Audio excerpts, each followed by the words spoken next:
Pertama dia mengatakan orang itu perampok, bla bla bla, ya.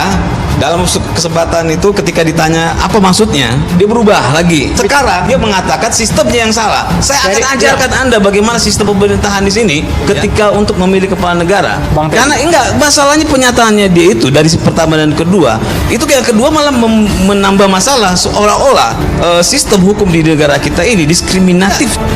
Tidak akan mudah bagi para imigran Cina untuk memperoleh warga negara Indonesia. Jadi membayangkan bahwa para pekerja yang menetap di Indonesia dengan visa kerja akan bisa bertahan dan beranak pinak dan kemudian menguasai Indonesia adalah absurd. Jadi kita harus waspada sekali lagi ya. Karena ini kalau kita diam-diam, saya jamin orang itu nggak akan pernah pulang ke negaranya. Nggak pernah ada negara yang bebas dari etnis Tionghoa, ini nggak akan ada, semua ada. Artinya jangan sampai ini terus kita nggak sadar, akhirnya mereka yang mayoritas bukan kita. Juru bicara Partai Garuda, Teddy Kusnedi, memberikan respon soal pernyataan mantan Kepala Badan Intelijen Negara, Sutioso. Ia mengaku miris dengan membludaknya tenaga kerja asing atau TKA, hafal Cina yang bekerja di Indonesia. Jadi Kusnedi mempertanyakan awal sendiri pernyataan Sutioso tersebut. Pasalnya menurut dia ada perbedaan yang signifikan soal TKA Advis Cina itu sendiri. Dia menggunakan data keliru. Mereka memang tercatat sebagai jumlah TKA terbesar dibandingkan negara-negara lain. Namun ya hanya segitu, tidak sampai 40.000 orang. Jadi bagaimana mungkin kita bisa membayangkan mereka satu saat nanti mengalahkan jumlah penduduk Indonesia yang lebih dari 200 juta. Bang Yos tentu layak untuk mengutarakan kekhawatirannya. Tapi kalau tidak dilandasi data dan argumen yang kuat, pandangan semacam ini justru bisa berbahaya. Cina itu bukan ancaman. Cina adalah negara besar yang justru harus dimanfaatkan sebagai mitra ekonomi yang bisa memperkuat Indonesia. Sutioso yang mau Anda permasalahkan itu apa tenaga kerja asing atau etnis Cina? Ini dua hal yang berbeda. Di dalam keterangan resminya pada Senin 23 Mei 2022, dia menyarankan Sutioso untuk melaporkan ke aparat terkait apabila memang bersangkutan menemukan bukti terjadinya pelanggaran. Jika Anda mempermasalahkan tenaga kerja asing, silakan laporkan jika memiliki dia pelanggaran terkait tenaga kerja asing di Indonesia, karena tenaga kerja asing di dalam undang-undang terang Teddy. Ternyata ada rumah salahkan etnis Cina, sebagai ada juga mempromosikan etnis Arab dan etnis-etnis lainnya yang tumbuh dan berkembang di Indonesia. Atau Anda hanya meremas like netizen, apa aja ternyata hanya aktif spinner, ada off-adding etnis Cina. Tambahnya dia meminta Sutioso tidak melemparkan pulau panas Republik Cina, sebab hal tersebut dikhawatirkan akan berdampak timbulnya isu SARA di Indonesia. Apakah etnis Cina memanfaatkan keadmission mereka untuk memprovokasi dan merusak negeri ini? Tidak akan followers janji Anda melemparkan isu SARA di negeri ini. Apakah ada sesuatu yang membahayakan yang sudah terjadi dari dulu, bahkan sebelum Indonesia lahir, ujarnya. Dia mengingatkan Sutioso kalau negara Indonesia lahir dari percampuran berbagai etnis. Bahkan kebudayaan Indonesia bukan hanya terlahir dari etnis, bukan hanya dari Cina. Begitupun dengan rupa dan dialek yang beragam, itu tidak terlepas dari percampuran. Karena tidak ada sesuatu yang bisa Anda buktikan, artinya dugaan kuat Anda melempar isu etnis karena ketidaksukaan. Tentu hal ini tidak dapat dibenarkan. Selain juga memprovokasi, juga diduga melakukan pelanggaran terhadap Undang-Undang Nomor 40 Tahun 2008 tentang penghapusan diskriminasi ras dan etnis.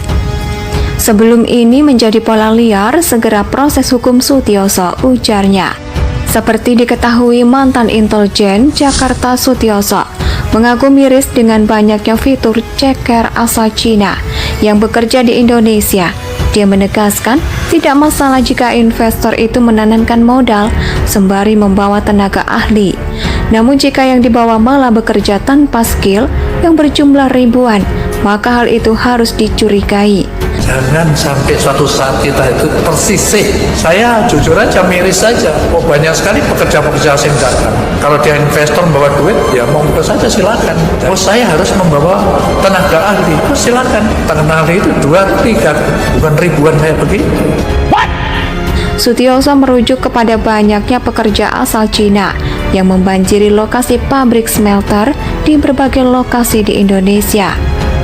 Dikutip dari Viva.com, mantan Kepala Badan Intelijen Negara atau BIN Sutioso tengah menjadi sorotan karena ucapannya yang menyinggung banyak warga negara asing atau mana asal Cina yang bekerja di tanah air. Sutioso menyebutkan pemerintah Cina mengekspor warganya ke negara lain.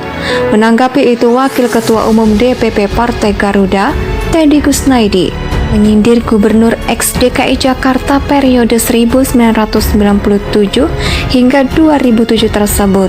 Ia mempertanyakan maksud omongan Sutioso tersebut.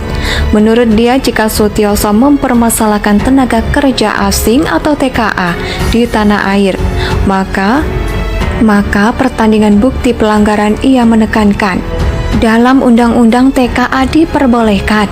Namun jika Sutioso soal etnis Cina ini dilaporkan, kemudian ia menyebutkan jika tidak ada bukti yang bisa disertakan, maka ia menduga Sutioso hanya melemparkan isu ketidaksukaan.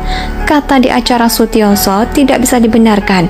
Sebelumnya Sutioso menyoroti WNA asal Cina yang bekerja sebagai tenaga kerja di Indonesia. Sutioso menyoroti banyaknya WNI asal Cina yang bekerja sebagai tenaga kerja ke Indonesia. Minggu banyak pekerja asal Cina yang membanjiri lokasi pabrik smelter. Di berbagai lokasi bagi dia sebagai seorang intelijen, hal itu harus diwaspadai. Ia memahami Presiden Cina kesulitan mengurus rakyatnya yang berjumlah 1,4 miliar. Ia berjumpa 1,4 miliar dari urusan sandang pangan. Dan kalau saya jadi Presiden Tiongkok, ngurus 1,4 miliar orang itu mau bagaimana ngasih makannya, ngasih papanya, yang seandainya sekolahnya rumah sakit nggak akan mampu, maka yang paling mudah adalah ekspor orang. Sutioso menyebutkan Singapura sebagai contoh yang paling dekat. Ia menyebutkan dulunya Singapura banyak etnis Melayu, kini malah didominasi Tionghoa. Begitu juga saat ini Malaysia yang sudah hampir seperti Singapura. Kalau kita nggak sadar, kita ini bukan apa. Saya intelijen Bapak Ibu sekalian, saya bisa membaca pegawai-pegawai yang ada di Kalimantan, Sulawesi, dan sampai Papua nggak akan dia pernah kembali ke sana. Fauzi di sini user Sutioso sebaiknya seorang intelijen, Bang Yos, mengaku bisa membaca bahwa pegawai-pegawai aslinya ada di Kalimantan, Sulawesi, bahkan sampai di Papua. Diyakini tidak akan kembali ke negaranya. Tiongkok punya anak dua, yang Anda kedua ini kayak yatim piatu, diperlakukannya oleh pemerintah. Jadi, si dia bikin enak sebanyak-banyaknya. Apalagi nanti berkolaborasi dengan memang pengusaha-pengusaha kaya di sini. Saya tidak bisa mengerti dan saya diam, saja tutup mata. Tidak bisa saya mengerti, itu akan dosa bagi saya. Saya terus saya ingin mewakafkan sisa umur saya ini untuk mengabdi negeri ini. Jangan sampai negeri yang dikasih resource sumber daya alam yang berjaya dan terbanyak di dunia kita terus saja kayak gini, tuturnya. Juru bicara Partai Garuda, Teddy Kusnaidi, memberikan respon soal pernyataan mantan Kepala Badan Intelijen Negara, Sutioso. Ia mengaku miris dengan membludaknya tenaga kerja asing atau TKA, hafal Cina yang bekerja di Indonesia. Jadi Kusnaidi mempertanyakan awal sendiri pernyataan Sutioso tersebut. Pasalnya menurut dia ada perbedaan yang signifikan soal TKA etnis Cina itu sendiri. Dia menggunakan data keliru. Mereka memang tercatat sebagai jumlah TKA terbesar dibandingkan negara-negara lain. Namun ya hanya segitu, tidak sampai 40.000 orang. Jadi bagaimana mungkin kita bisa membayangkan mereka satu saat nanti mengalahkan jumlah penduduk Indonesia yang lebih dari 200 juta. Bang Yos tentu layak untuk mengutarakan kekhawatirannya. Tapi kalau tidak dilandasi data dan argumen yang kuat, pandangan semacam ini justru bisa berbahaya. Cina itu bukan ancaman. Cina adalah negara besar yang justru harus dimanfaatkan sebagai mitra ekonomi yang bisa memperkuat Indonesia.